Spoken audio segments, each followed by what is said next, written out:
So in terms of the kind of sample size, and do you think this is something you'll roll out further? And I suppose the interesting thought for me is, and will you then develop your strategy around technology like this, and roll that out across further stock?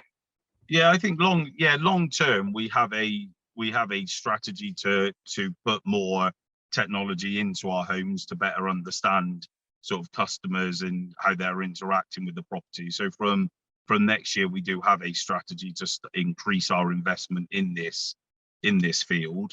And I think as obviously us as a housing association, but also as an industry, obviously as we mature in this field in terms of how we get the data and what we can use it for the positive things for our customers, I think this certainly for us, and we absolutely get that other housing associations are further along on this journey, but we also understand that some housing associations haven't even started to consider it.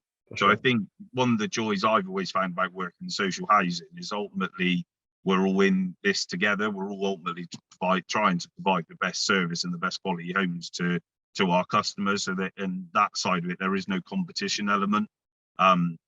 So what we'll be looking to do is join sort of groups of other housing associations to start understanding maybe some of the ones who are further along this journey, how it started for them and how that process is now transitioning maybe into active asset management and customer welfare and better understanding of how ultimately we can support customers to live a happy and successful life whilst they're customers of Curo.